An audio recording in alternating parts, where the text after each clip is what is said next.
il y a eu là des années magnifiques. C'est dommage après que c'est parti.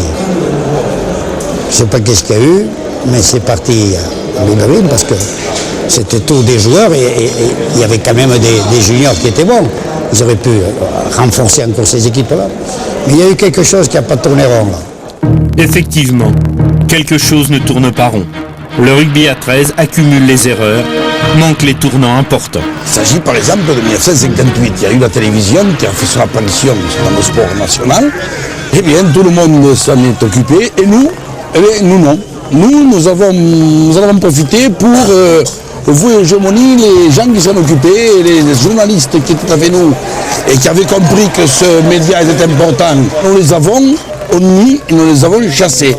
Et évidemment, les gens ne mettent pas longtemps à comprendre. Ils sont partis. Et nous sommes restés, nous, avec nos certitudes, mais en même temps notre misère.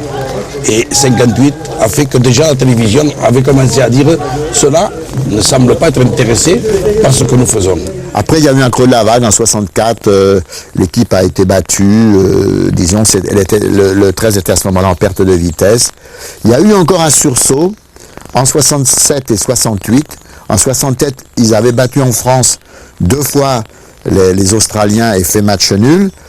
Ils ont joué la Coupe du Monde de 68 en Australie. Ils sont arrivés en finale en battant la Nouvelle-Zélande et la Grande-Bretagne, ce qui était considérable. C'était l'époque des Donadai, des Heyer. Et donc, ils avaient retrouvé encore une équipe. Malheureusement, ces 13 devaient être un peu maudits parce que c'était pendant les fameux événements de mai 68 et leurs exploits ne sont apparus nulle part. Il n'y avait pas de journaux en France, il n'y avait pas de radio, il n'y avait pas de télévision et l'exploit de 68 est passé complètement inaperçu.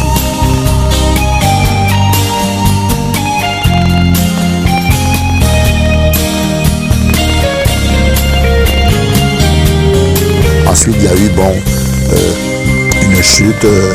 Les 13 avaient du mal parce que, à vrai dire, même s'ils indemnisaient les joueurs, les 15, ils indemnisaient bien plus et ils ne pouvaient pas se renouveler comme il aurait fallu, car le rugby à 13 a besoin de joueurs de très grande qualité et il ne les produisait pas suffisamment lui-même. Il fallait qu'il les importe des 15 ou d'Australie, mais il n'avait plus les fonds nécessaires pour se renouveler. Alors ils ont vécu depuis un peu dans leur territoire Qatar, de Villeneuve à Avignon, en passant par Carcassonne, Lézignan, Toulouse, et ils se sont un peu repliés sur leur réduit, leur Montségur en quelque sorte de l'Oval. Nous ne sommes pas que des victimes, nous sommes aussi responsables de notre descente.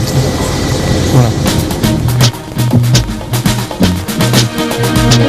Bien que le schisme trésiste, comme on l'a dénommé, ne remonte qu'à 1934, certains n'hésitent pas à évoquer l'édit de Nantes pour citer le jeu à 13 par rapport au classique rugby à 15.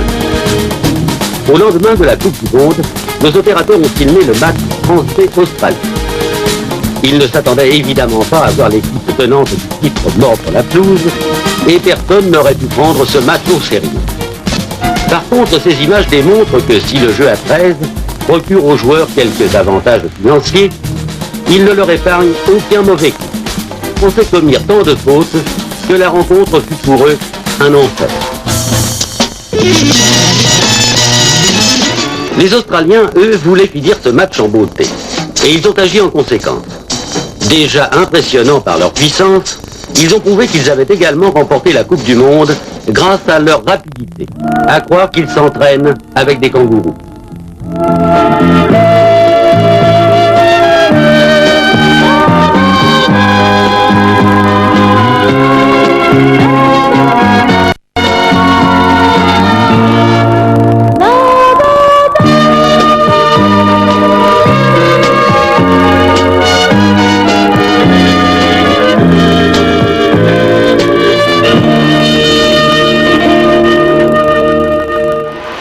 Les commentateurs ne prennent visiblement plus au sérieux le rugby à 13 français. Quelques matchs sont néanmoins retransmis en direct par la télévision jusqu'à la fâcheuse finale de mai 1981 entre Villeneuve et le 13 catalan. Ce jour-là, après 2 minutes de jeu, bagarre générale retransmise dans la France entière. Le match est interrompu et les journalistes se déchaînent. Ces gens-là, on dit, voyez, ce sont des gens qui sont professionnels, de mauvais professionnels, des bagarreurs, des voyous. Et voyez, ils ne respectent même pas les téléspectateurs, ils se battent même devant les caméras.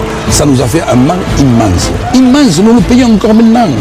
Nous savons encore qu'il y a des réunions. On passe la finale de 81 pour faire voir ce qu'il ne faut pas faire.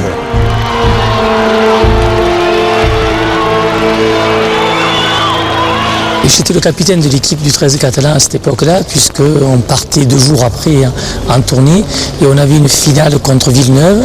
C'est vrai que l'ambiance était très tendue pour cette finale, puisqu'il y avait 2 joueurs du 13 catalan qui étaient suspendus normalement, et puis à l'appel, ils avaient été réintégrés dans l'équipe, puisque la commission d'appel leur avait donné le feu vert.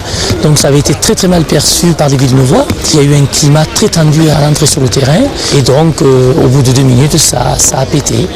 Résultat, nous avons eu un fossé et notre communication et notre perception du public de notre sport a été nulle. Nulle parce qu'il y a des gens qui habitaient Valenciennes, ou même sans aller si loin, à Tours, dans le centre de la France, qui ne savaient pas que le 13 existait. Alors que justement, pendant ce temps, nous avions sur le terrain des gens qui jouaient et qui jouaient bien. Et c'est vrai que notre traversée du désert a été très longue, on l'a payé très cher, mais il faut savoir que depuis c'est bien oublié depuis très longtemps et qu'aujourd'hui les rugbyman d'abord ont une éducation avant de pénétrer sur un terrain, et je pense qu'aujourd'hui nous donnons des rencontres de haut niveau. Pendant cette traversée du désert en France, les clubs dans le nord de l'Angleterre se multiplient et leur niveau de jeu s'élève considérablement. Le 13 explose aussi en Australie, en Nouvelle-Zélande. Il se répand aux îles Tonga, en Papouasie-Nouvelle-Guinée, au Liban et en Afrique du Sud. Aujourd'hui, en Angleterre, certains grands clubs sont gérés comme des entreprises. L'entrée du stade GGB de Wigan ressemble plus à celle d'une multinationale qu'à un club sportif. Le GGB, propriétaire de ces installations, est une entreprise plus que rentable. Le palmarès de Wigan est éloquent. Les rencontres se déroulent très souvent à guichet fermé. La recette d'une telle réussite, Maurice Lindsay, directeur du club, ne se fait pas prier pour la donner. Je pense qu'il faut commencer par le commencement et s'occuper des petites choses.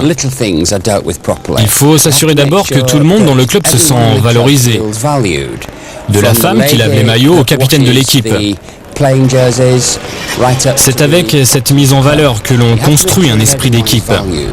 Avec cet esprit d'équipe vient l'envie de gagner. Ensuite, vous devez avoir de bons joueurs et il faut les chercher dans le monde entier.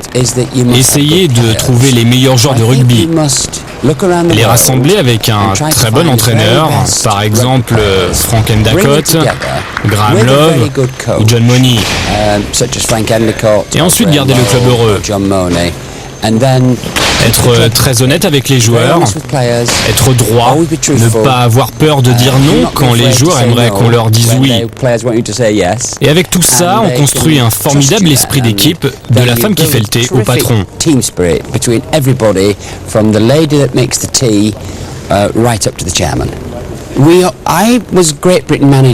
J'ai été manager de la Grande-Bretagne pendant 5 ans.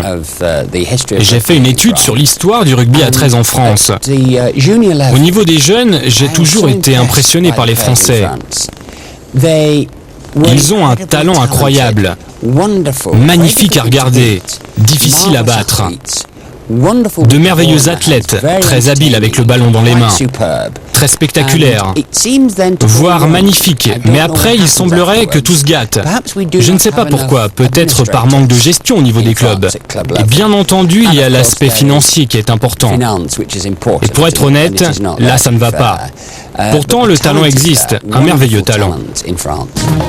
Justement, pour exploiter ces talents, en 1995, Jacques Fouroux et le Paris Saint-Germain créent une équipe qui intègre la Super League lancée par Murdoch. Cette Super League a pour objectif de créer 2 nouvelles compétitions, une en Europe, une dans le Pacifique, qui regroupe l'élite mondiale du jeu. Malheureusement, après des débuts fracassants au niveau sportif et populaire, le 13 remplit à nouveau les stades, l'expérience tourne court en France, car trop isolée des bases traditionnelles du jeu dans le sud du pays. Ça a été un échec pour plusieurs raisons. Parce que d'abord, ça a été monté rapidement.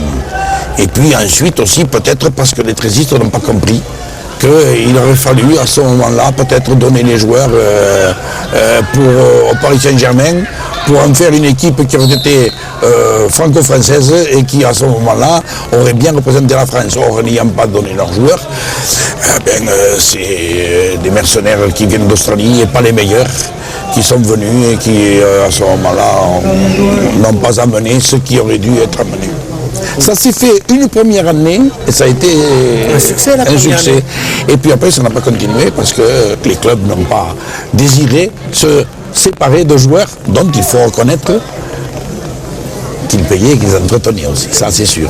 Alors ils n'ont pas voulu faire ce sacrifice, à faire cette éteinte, si on peut dire, faute de combattants. Et le Paris Saint-Germain a disparu. Aujourd'hui, l'argent dans le rugby à 13 comme dans tous les sports est le nerf de la guerre. En Angleterre, le business autour des clubs est énorme. Les produits dérivés rapportent des sommes considérables. Le prix des places dans le stade va de 50 à 400 francs. Sans parler des droits de retransmission télé, de la publicité et du sponsoring. Pour les matchs importants, comme ici la finale du championnat d'Angleterre en octobre 2000, on choisit des stades de football comme celui du Manchester United, seul capable d'accueillir de telles masses de spectateurs.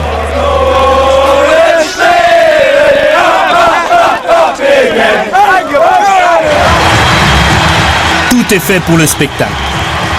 On offre aux 65 000 supporters des deux clubs qui ont envahi les gradins un véritable show.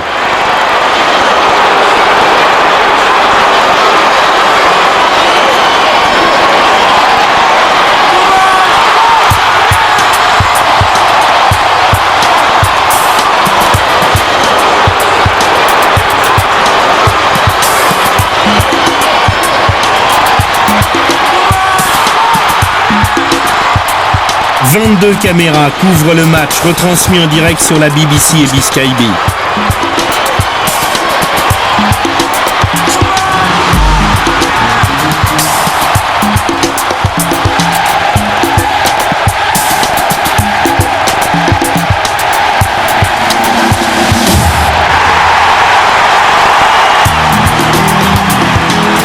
Ici en Angleterre, tout est fait pour entretenir le suspense. Un ballon maintenant pour Peters, pour Andy Farrell.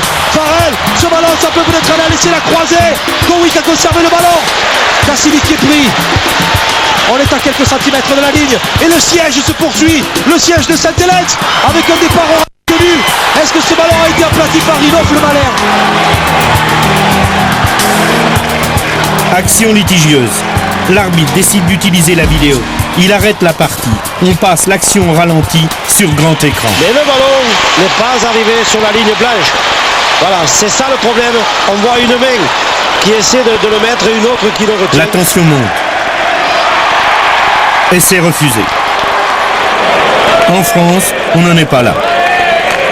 À Carcassonne, pour le match de Coupe du Monde qui oppose la France au Tonga, l'une des meilleures équipes de l'hémisphère sud, on compte seulement 10 000 spectateurs.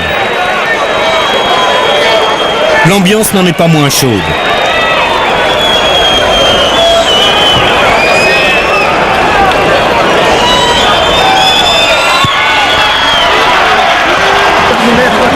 Les deux radios locales, Radio Marseillette et Contact FM, retransmettent le match en direct, ainsi que pour la télévision, Pathé Sport.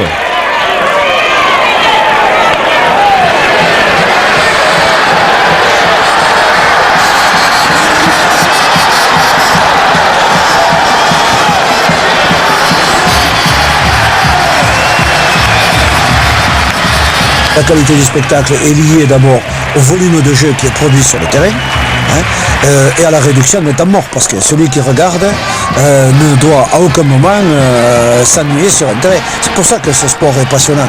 La dernière donnée qui est arrivée, c'est que les Australiens dans les réunions internationales. Eux estiment que le summum du rugby à 13 sera atteint lorsque les caméras de télévision ne pourront plus suivre la rapidité de la balle sur le terrain. Alors là, ils diront, voilà, notre objectif, c'est celui-là. Donc pour faire ça, il faut des organismes qui soient moralement, physiquement et techniquement prêts, donc ce qui suppose beaucoup plus d'entraînement. Pour la télévision, il faut éviter à tout prix que le téléspectateur ne zappe. Il s'agit donc d'adapter les règles à cet impératif. Ironie de l'histoire, alors que le rugby à 13 gagne en rigueur et en vitesse de jeu, son frère ennemi, le 15, soumis aux mêmes exigences, se rapproche insensiblement de lui. Les contraintes sont telles qu'après avoir défendu bec et ongle l'amateurisme, les 15istes ont adopté le principe ONI, le professionnalisme. Et pour rendre le jeu à 15 plus attrayant, ils ont modifié à leur tour les règles.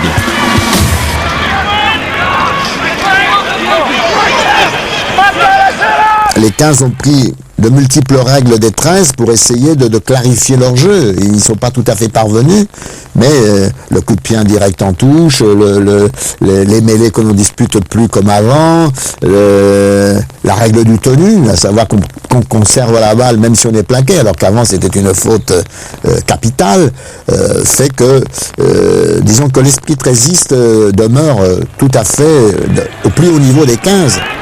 Je pense que la télévision peut être justement le vecteur qui permettra aux 13 de revenir un peu au premier plan. Il faudrait qu'en France, ils retrouvent un petit peu de vigueur pour montrer que c'est un jeu qui est à la fois spectaculaire, qui est facile de comprendre, que l'on pratique assez aisément et qu'il peut être encore au premier plan.